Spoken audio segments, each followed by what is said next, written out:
Rejection, guys. Rejection is redirection. Yes. Morning, madam. We are recording. Nang umaga ulit. I miss this. We are recording on a Tuesday morning dahil sorry, kasalanan ko to. Ang gulo ng schedule natin. yung Miss Universe natin.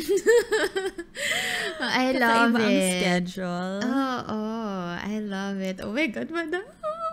Na-excite ako, guys, kasi sobra. Parang we're experimenting with our templates, with our format. So, for this time, since we are pre-recording some stuff, we are gonna do, like, maybe shorter episodes, but we're doing wins of the week. Yes. Oh my gosh, I missed announcing talaga. Acknowledging our wins for this week. Kasi if you have been listening to Camp Confidence way back, siguro season 2, no? Season 2, we always talked about our wins for the week. So, ayun. Therapy talaga to. Totoo. I always look forward to our recordings kasi parang I look back, even with the smallest kind of win, na parang, wow, talaga, meron akong nagawang tama for last week. And it's really a great exercise as well. Sana gawin nyo din siya. Na, yun nga, always reflect and look back kung ano ba yung mga nagawa nyong nagawang maganda, mga wins nyo for last week. And speaking of wins, madam, oh my God. Okay. Sige, ikaw mag-umpisa. Ako ba muna? I can't help but shriek. Siguro, hindi ko alam kung anong feeling nito sa tenga kapag na-edit. Pero, paumanhin, dahil tili ako ng tele. Opo. Pero, anyway, for my win of the week, as you guys know, I am joining Miss Universe Philippines. Oh my gosh. Grabe. You guys, I'm freaking out. Sobrang proud ako sa'yo, madam. As in, hanggang ngayon, pinipigilan ko talagang wag tumili. At ang layo ko sa mic right now. Kasi baka annoying to sa tenga ng iba. But oh my God, madam, I'm so proud of you. I know it. I just know it na makakapasok ka. When you told me, parang, the moment you told me When did I tell you? I can't even remember, pero ang alam ko, nung time na in-announce na wala ng height requirement, you told me, madam, I applied. Tapos parang, easy peasy, papasok ka dyan.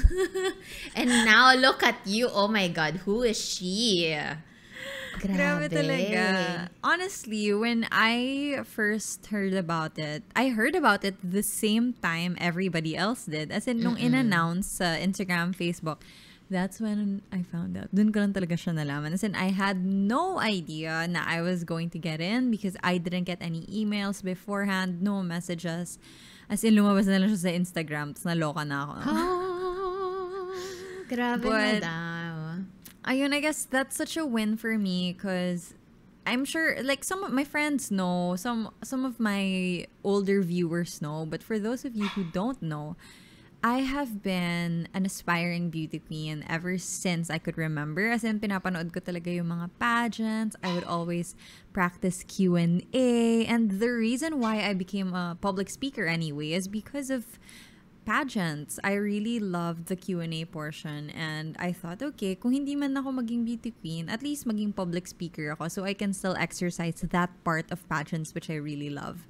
Yeah. So, for me to be here, and syempre, thankful din ako, madam, dun sa mga tumulong sa akin sa mga sa photographer, si Nicolo Cosme, Culture Salon, who is helping me out sa hair and makeup, as in, oh my gosh.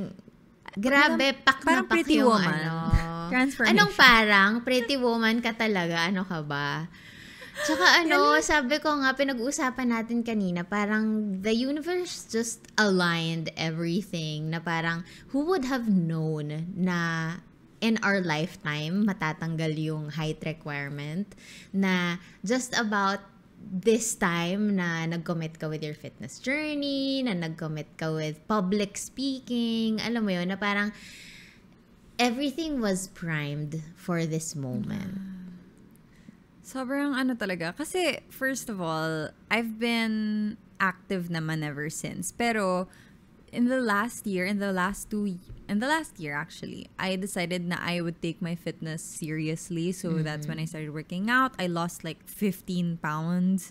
Tapos, I also started working with Toastmasters International. So, I really got to, I think, improve my public speaking skills. Tapos, podcast natin, mas naging consistent, diba? So, after all of that, even though it doesn't make sense in the traditional pageant girl timeline na kasi diba usually when we prepare for pageants, it's getting fit, training for pasarela, training for Q&A. It's very specific to the pageant. But for me, my experience was iba siya eh. Iba talaga yung experience ko, but it still brought me here. So I guess it's just a nice reminder na sometimes the path going to your goal, it might be different, it might look different, but it's still a path all the same. Totoo. Sundan mo pa rin yan. Yeah, it might not make sense presently, pero in the long run, magninit din yan lahat. And it did. And it did. Ikaw, madam, anong wins mo this week? Ako naman, this week, oh my gosh. So, as you might already know, yung sa listeners natin, I'm creating a pizza brand, pizza restaurant. So, actually, franchise siya, but finally, may usad na siya. It's called Amara's Corner. We are looking at launching hopefully first week of August or second week of August. Pero medyo natatagalan nga ako kasi parang nag-start kami dito parang end of June. And then we wanted to launch dapat end of July. Hindi kami aabot. So hopefully by next week or next week matapos na namin. And okay na, nakapag-training na ako, nakapag-hire na kami ng staff. Last 3 nights, nagpa-finalize kami ng bar drinks, bar food, ganyan. Kasi we will also be serving alcohol, non-alcoholic, tapos pizza, milk tea, coffee, wings. I'm so excited. And as a foodie as I am, sobrang excited ko talaga, madam. Kasi, kasi ako hospitality management. So, my hotelier self in me is super duper excited for this. Parang na-relive yung passion ko with the hospitality industry. So, ayun. Ang galing rin. Okay, going back to how the universe will align everything. Now, you spent so many years in the hospitality industry and then you jumped into entrepreneurship, skincare, beauty, ganyan. And then all of a sudden, there's an opportunity to get back into hospitality and prepared ka, your experiences in the past, just because hindi siya exactly the same as, like, hindi ka naging manager na isang hotel. But hello, you're a multi-hyphenate entrepreneur and now you own your own restaurant. So, nakwento ko ba yun, madam? Dati, yung first interview ko with a restaurant manager, sabi niya, you're not fit in here kasi mabagal daw ako kumilos. Madam, you were not meant to kilos. You were meant to plan, to strategize. You were meant to run things. Hindi ka talaga kikilos. So, it just makes sense. So, hello sa, hello po sa nag-interview sa akin sa Food and Bev before. Charot. Tama ka po. Thank you po. Ako Maraming salamat po. Naalala ko noon, umiiyakan ako sa bus. Rejection, guys. Rejection. Is redirection. Yes. True. Ayan. Ano pang wins mo, madam? Well, okay. I guess going back to, syempre, I'm busy right now. I'm just really happy because my team is surviving without me on a daily basis. Kasi yun naman talaga goal ko, di ba, madam, before. Kasi when I started Morena the label, ideology, ganyan, I was doing everything myself. Tapos, Ang hirap niya talaga. Until finally, I started delegating. I got my sister to do customer service. I got Mai, who is helping me out with admin stuff. And then there's Simon, who helps with production. Tapos, yun, one of my biggest struggles before was being the point person for everything. Yeah. But in the last couple of months nga, that's one thing that I tried to learn. Na, okay, how do I integrate everything para mag-usap-usap silang tatlo, ganyan. And now, it's running kahit na I'm in the middle of, joining a pageant. Being Miss Universe. Small things. So, yan. Ang saya, no? It's always a blessing to have an efficient team, sobra, no? Super. Parang you can do more things with your time. Yeah, delegation is key. Investment din. Investment sa team. Sobra. Totoo. And hiring the right people talaga na may puso din for your business like you do. Goes a long way. What's your second win? Ako, my second win is I finally was able to sign up for parang a weight training program with my yoga teacher. I love her so much, Miss O. She's at _fab25 on Instagram. She's amazing. Love na love ko yung yoga journey namin. Talagang sobrang nag-improve yung flexibility ko, madam. And then, kasi before siya maging yoga teacher, fitness instructor talaga siya. So, I really trust her. Everything is backed by science. Tapos, I also loved that sabi ko, Miss O, ano pong diet restrictions ko? Sabi niya, I won't restrict you with any diet because you have to love food, but everything should be in moderation. And I loved that about her, na parang very holistic talaga yung approach niya with fitness, with my journey. Tapos, ayun. I'm excited to lift weights again. Yan. Kasi I've always loved lifting weights. Pero, yun nga, na-stop ako nung medyo nagkasagsagan talaga ng pandemic. So, ayun. I'm excited na meron akong accountability partner again. Hindi ko na kailangan so are you training kayang together or she's in charge? She's in charge. She will be in charge. She will create the program for me. Hindi ko na kailangang mag-isip anong gagawin ko today. Ganon. So, finally. Pero over Zoom lang. So, pero okay lang din naman. At least may mag-guide sa akin. Yun. Saya naman, madam. Good for you. Finally. Super. Tsaka iba rin yung may coach. Yun talaga may push. Kasi kapag kunwari, ayoko today, wag na lang. Alam mo, ang dami kong dahilan sa sarili ko. But accountability really is something that's effective and what helps me a lot. It's the reason why Camp Confidence is so consistent. Gosh. Diba? Love it. Hi. Okay, so now that we've caught up with the latest ganaps, we can now go to our topic for today. I think it's gonna be really quick and we just want to chat about this kasi I don't think we talk about mistakes enough. Sobra. And it's very important for it to get talked about. Kasi, alam mo yun, feeling ng mga tao na, alam naman natin lahat ng ginagawa natin eh. Pero, it's never parang, alam ko na lahat agad. Ganon. Kasi up until now, I'm still learning the ropes of life. But, ayun nga, maybe, etong pagkakantuhan nating mga mistakes natin today might help our listeners and viewers to to bangon. Kaya yan. Yeah, kasi it's never linear. It's never just paakyat ka lang ng paakyat tapos wala nang in the process of if you're trying something big, if you're going for risks, hindi mo maiiwasan na magkakamali. So today we want to talk about our worst career and business mistakes and what we learned from them. So, dito muna tayo, I guess, madam, mag-start. So, what is one thing you regret, or at least, what is that thing that you consider your worst mistake in business? Probably my worst mistake in business. Kasi ako talaga, very trusting ko talaga sa mga tao. Parang I always think people are nice, na hindi naman ako lolokohin yan eh.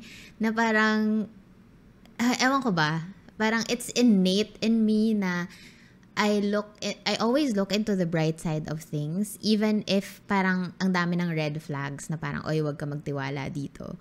And I was also like that. I used to be like that in business as well. So, siguro ang worst mistake ko is not having things in black and white. Walang mga kontrata, ganyan. So, ikakwento ka na ba? Yes, go! Ayan, so, way back 2017, I'm not sure if it's 2017 or earlier than that, but we were scammed back to back. But the worst scam we had was a jewelry scam. So, ang nangyari is, meron akong friend na sabi niya, meron daw siyang friend na naghahanap ng jewelry. Sakto, meron akong ninang na jeweler. Nagsusupply talaga siya ng jewelry. So, ako naman, nag-background check kami, ganyan. Etong friend ni friend is parang popular sa place nila, na sinasabi pa doon, nag-interview pa kami ng ibang mga tao na, oo, nagpapautang yan sa akin, mabait naman, ganon. Tapos yung father niya, kapitan, yung ng barangay nila, yung asawa niya, nandun din. So, government official din. Tapos, kilala siya, mabait naman daw, ganyan, blah, blah, blah. So, ako, bilang very trusting nga namin ni Josh, parang sabi namin, okay ba yan, ganyan. Tapos, yung friend namin, sabi niya, nag-i-invest din ako dyan, binababayaran naman ako. So, okay, sige. Okay, fine. Sige, ako naman. So, kami, in short, ng middleman kami for a jewelry transaction. So, yung ninang ko, sabi ko, ninang, meron po akong client, ganyan. Tapos sabi niya, magpa-issue ka ng cheque, memorandum of agreement, ganyan. Tapos, okay na, transaction, blah, blah, blah, nakuha ko na yung cheque. Tapos, first check, nag-good, okay. Na-deposit, nasaya ko, ganon. Kasi yun yung time na third scam na to eh. So, every single time na parang first two was, si Josh kasi, she's a really good marketer. So, whenever a company, network marketing company siya, kapag may binubuksan dito sa Philippines, siya talagang hine-headhunt. Si Josh yung hine-headhunt na, ikaw yung mag-grow ng business na to. So, the first two, ganun yung nangyari. Ginrow namin. Tapos, yung first, umalis yung may-ari. Di na namin nahanap. Second time, ganun din. Hindi na natuto yung mga bata. Ganun. Ilang taon kayo na to? I was 24. I was 24 back then. And then, sunod 25. Tapos, ito na nga, 2016 or 2017 ata tong jewelry scam na to. Kasi yun talaga, as in sobrang zero glimmer of hope kami noon. Tapos biglang may opportunity na, may gustong bumili ng jewelry. So kami naman, okay, kinakompute na namin yung commission namin. Ganon. Tapos, yun nga, going back to the checks, umokay, first check, second check, tumalbog. So, walang funds. So, kinokontak na namin siya, pinuntahan pa namin sa bahay nila, ganyan. Tapos parang, alam mo yung sobrang helpless namin na, oh my gosh, ano bang nangyari? Universe, ano ba to? Ang meron lang kami was memorandum of agreement. I wasn't able to take photos. I wasn't able to take photos of the checks. Tapos, as in talagang very naive move of us. Na sobrang nag-trust lang kami na, okay, ito yung jewelry. Tapos, as in talagang medyo bobs talaga siya. Mistake siya talaga na, there. Parang gusto kong itap yung back ng past self ko na, oh my God, bakit ganon? So, ayun. So, sobrang nabaon talaga kami sa utang. It was, I think, 1.5 or 2 million worth of jewelries. Tumakbo lang yung person? Hindi siya tumakbo. Ang nangyari is, pinuntahan pa namin yun. Batangas pa yun eh. As in, ano talaga, takot na takot ako noon. Kasi what if pumunta kami sa Batangas tapos biglang ipapatay na lang kami, ganon. Tapos, kasi medyo heated na yung exchange ng conversation na parang, sabi niya, basta ang dami niyang dahilan na kaya siya may sakit yung anak niya, hindi siya makakapunta sa meet-up place, kaya siya ganito, ganyan, ganyan. Tapos, we tried to go to the police para magsumbong. Tapos, habang ka-text yung girl, yung katransaction namin, na pupunta kaming police, ganyan, ganyan. Tapos, meron tumawag sa landline na, parang, sabi ng police, oo, andito sila. Tapos binaba na. Tapos biglang nag-iba na yung conversation bigla, na parang, ganito, ganyan. Parang, pinagtatakpan siya. Ganon. So, parang kami, what the? Hawak niya din yung police. So, wala talaga kaming laban. So, tinry namin pumunta ng regional trial court. Sabi, hindi daw pwede kasi may kaso din yung girl na yun. And yung government attorney yung may hawak sa kanya. So, kami wala naman kaming pera nun. Wala kaming pambayad ng lawyer. Kasi, kunwari, regional trial court ka, tapos yung may mali or yung kinakasuhan, pau yung may hawak sa kanya, dapat private lawyer yung sayo. You can't get pau. So, kami, wala talaga kaming pera nun. So, wala na. Hindi namin siya nalabanan. Tapos, hanggang ngayon, dati hinahunt pa rin siya niya yung utak ko. Pero ngayon parang, oh my gosh, ayoko na. Ganon. Let go mo na. Sabi nila, hindi, lumaban ka, ipaano na. Sabi ko, hindi kaya ng konsensya ko yan, hindi kaya ng energy ko yan. Nabayaran ko naman na yung, oh my gosh, I'm debt free. Nabayaran ko na yung sa jewelry. Hindi ko naman tinakbuhan yung ninang ko. And yun nga, very blessed din ako dun sa ninang ko na nung umiiyak na ako, tinakbuhan po kami. Yung ninang ko, sabi niya, I'm so sorry that you went through those. Kasi yun nga, dati din, na-swindle din daw siya. Tapos parang sabi niya, okay ka lang. Tas, as in, hindi niya ako ginipit at all. Hanggang sa mabayaran ko siya. Tapos, ayun, I love you, ninang. Tapos, ayun, sabi ng iba na habulin, pero ayoko na, parang, I don't wanna go through those kung meron pang mga kasuhan, alam mo yun. Yeah. Hindi na kaya ng energy ko at oras ko. Grabe. Sorry, ang bigat. Yeah, umpisang question pa lang. It's important kasi, madam, it's important to talk about these things.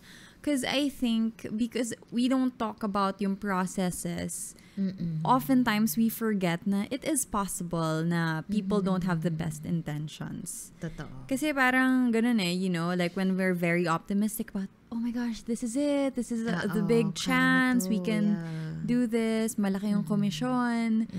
Kaso sometimes, yun nga, due diligence. We need to do our due diligence to check, to figure out the paperwork. Kasi if it's just trust, lalo na pag pera ang pinag-uusapan, it's difficult. Yan So, talaga. what would you have done differently? Kung What would I halimbawa, have ikaw na done ngayon. differently? Documents talaga. Documents, collaterals, ganyan. Kung, just in case, I need to secure yung amount na binigay niya sa akin for the check. Kasi ngayon, madali lang naman magpatalbog ng check eh. Huwag mo i-fund yung bangko mo, okay lang. Tapos takbo ka na. Ganon. So, everything in black and white. Friends and family, contracts, IDs, have your contract notarized kasi kung hindi yan notarized, wala ring kwenta yan in court. Checks, secure your checks, have collaterals, hingi ka ng ibang number ng ibang tao, alam mo yun. And kung afford, lumaban ka. Can you explain, madam, yung collaterals to our listeners? So, collaterals is when, for example, you give out a loan to somebody. Like, for example, pinautang mo yung iba ng 1 million. Dapat meron siyang iko-collateral, meaning, pwedeng collateral mga magtitulo ng bahay, or you can maybe isanla mo yung kotse, nasa iyo yung car, just in case hindi nila mabayaran yung 1 million. It means na kunwari, meron kang title ng bahay, sa'yo na yung bahay. Okay. Para takbuhan ka nila, meron kang na-secure na, parang, meron kang na-secure na para sa'yo. Ganon. So, hindi ka naman sobrang talo. Ganyan. Yun yung collateral. So, everything in black and white, friends. Do not trust. Kahit, kaibigan pa yan, kahit kaibigan ng kaibigan, kahit nag-interview ka pa ng sandamakmak na kapitbahay niya naman na mabait yan. Kasi yun yung ginawa namin eh. Parang nag-trust na kami na, okay lang, sabi naman nila mabait siya. So, hindi lang bait ang Yeah. So, not everyone, yan, sabi mo nga kanina, not everyone has their best intentions. Kasi, I don't know, no matter how I believe the world is still good, hindi talaga. In reality, in real life, hindi talaga. So, secure everything. Have all the documents ready. Have photos. Take videos. Ayun. Paano ka nakaahon And doon? I charged everything to experience. Yun, nung na-scam kami doon, umabot ng 5 million yung utang namin. Oh my gosh!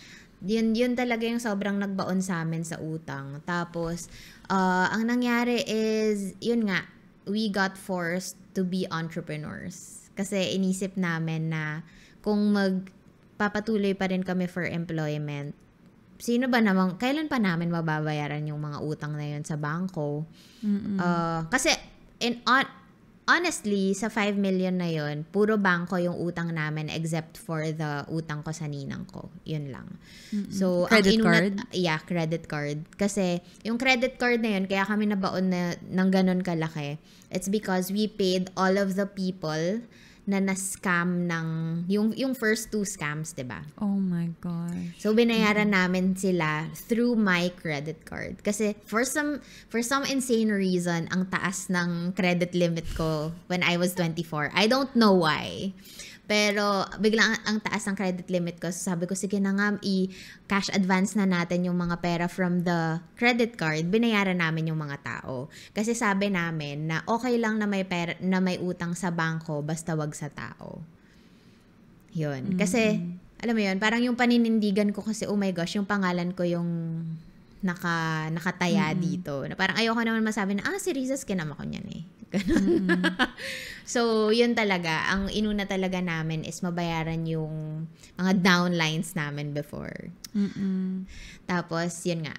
Dito sa 5 million na to, yung utang ko muna sa ninang ko yung tinry naming bayaran before we paid the banks. Ayun. So, it was really a struggle, and again, we were forced to be entrepreneurs. Talagang, ano ba yung next na racket na pwede nating pagkakitaan, ganyan.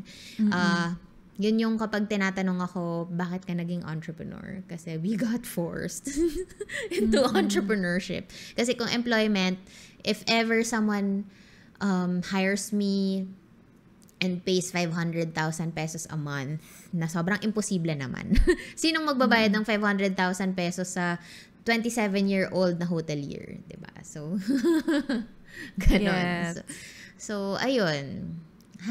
It was a journey. Ang daming anxiety-inducing situations na I can't believe na I'm saying and telling myself na, wow, nalagpasan mo na yun, Riz.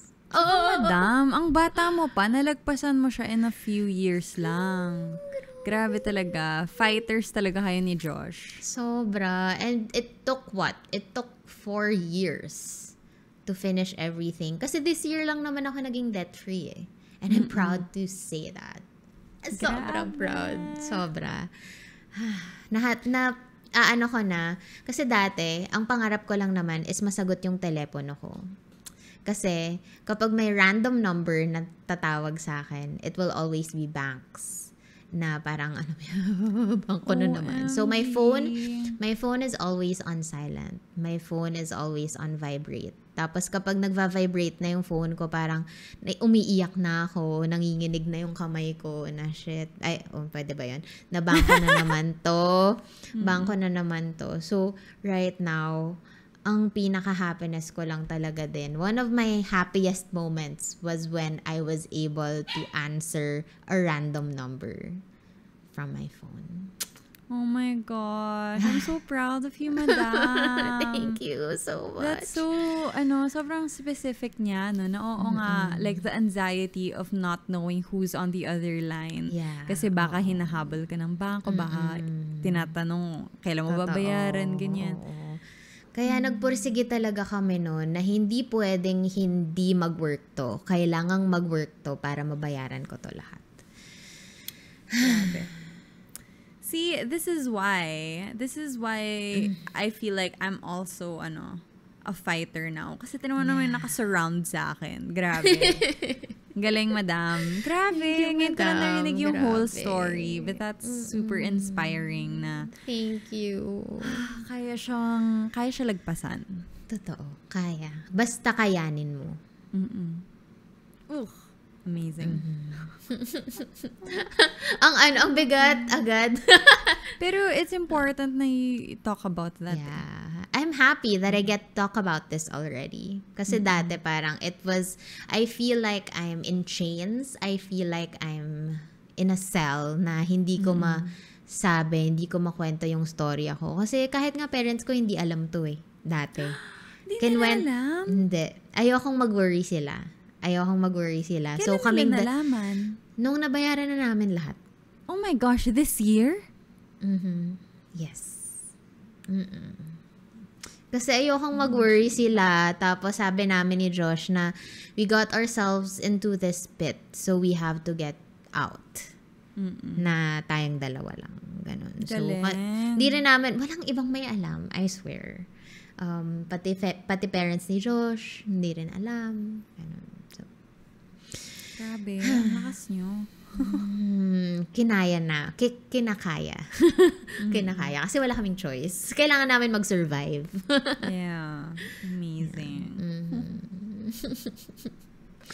I'm so proud. Now I'm tearing up. No. Oh, iyak ka ba? No. Okay, hindi. Okay. Kaya mo yan, madam. Kaya. Kinaya natin to. So, anyway. Ang saya na I get to talk about this already. As a success story. Kaya, not every dip should be, alam mo yan, parang lagi kong sinasabi na kapag dapang-dapa ka na, there's no way but up. When you hit rock bottom, there's no way but up. Yes. Anyway. Ikaw, madam, ano naman ang kwento mo? What's your kwento for your regrets and your worst career or business mistake in life? I think for me, kasi it's not as colorks as your story, madam. Nakakaloka. But for me, I think it's a general lesson na yung communication. Communication was really hard for me, lalo na as a people pleaser na I just want people to be happy with my work, ganyan.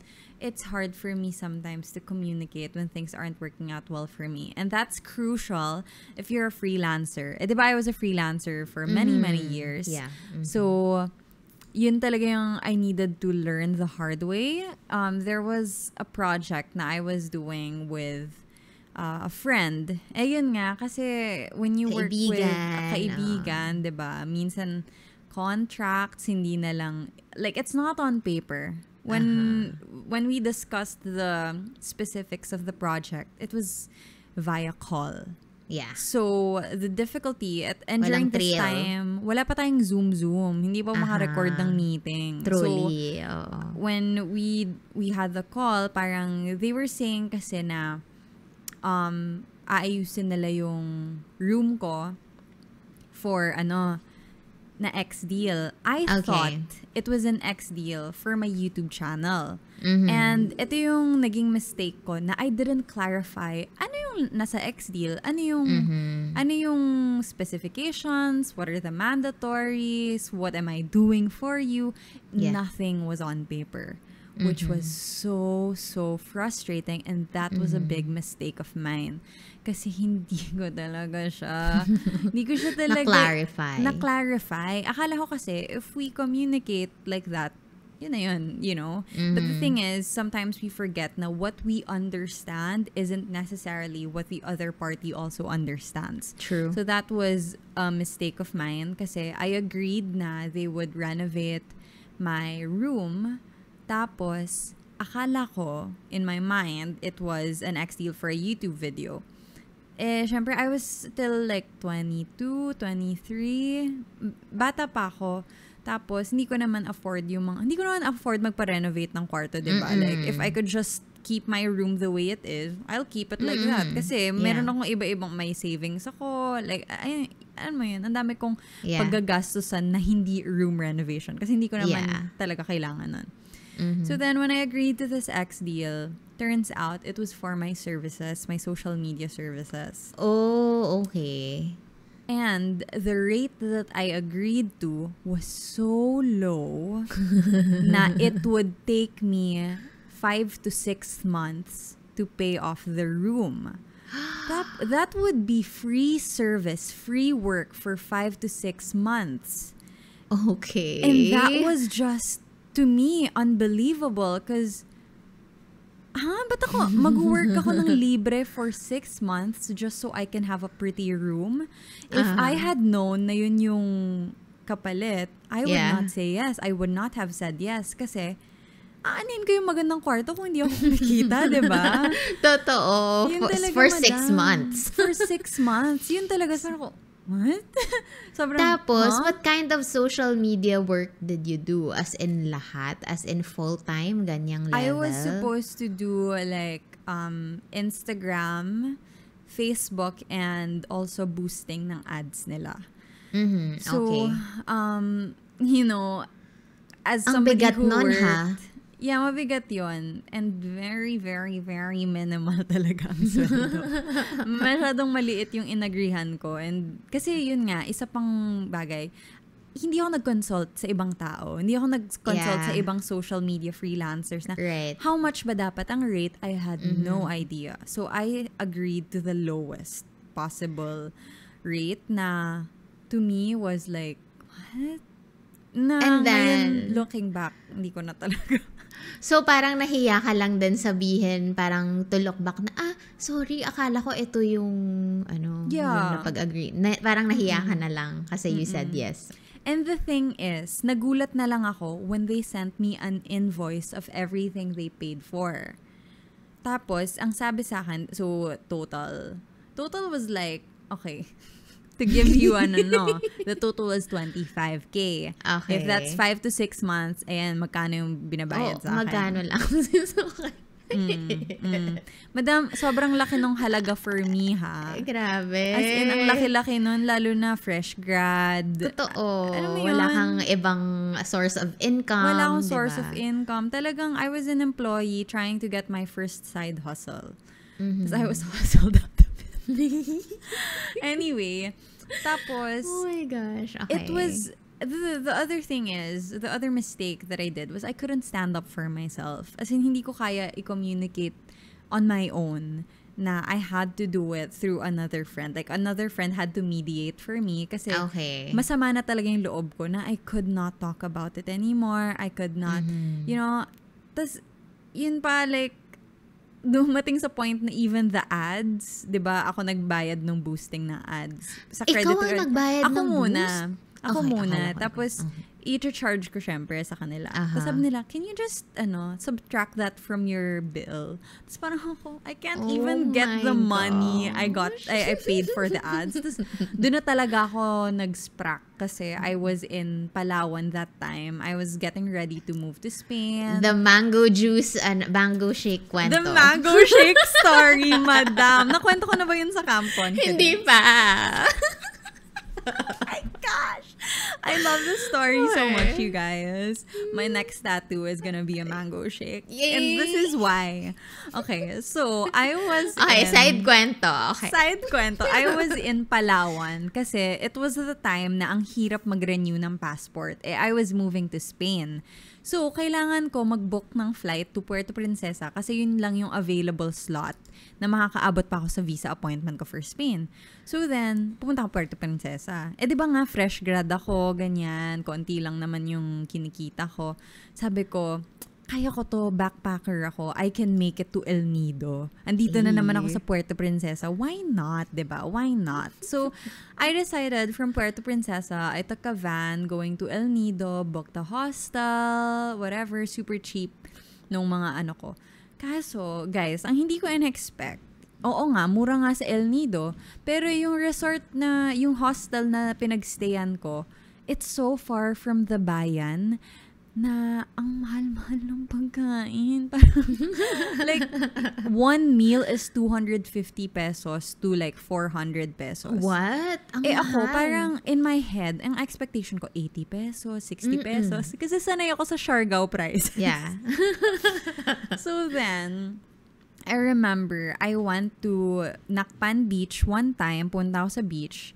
Tapos, hindi ako nag-lunch kasi yung lunch, yung pangla-lunch ko, pinambayad ko na nung van going to the White Beach, to the Nakpan Beach.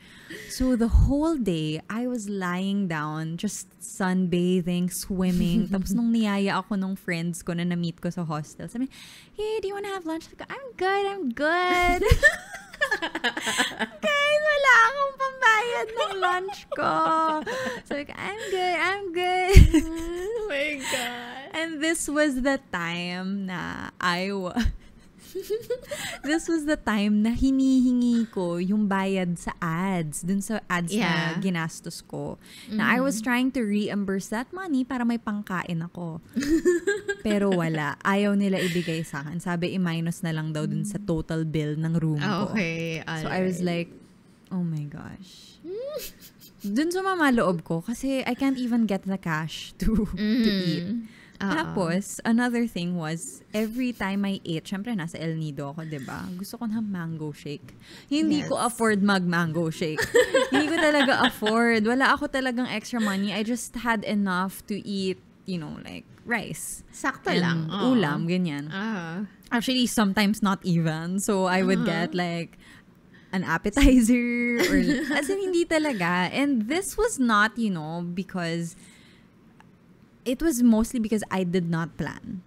It was because I did not stand up for myself. It was because I did not communicate. So I'm really not blaming anyone but myself for this situation. But it really was a learning experience for me. And talagang dun ko na-realize yung importance ng budgeting. Dun ko na-realize yung importance ng having contracts, knowing what your value is, your work's worth is.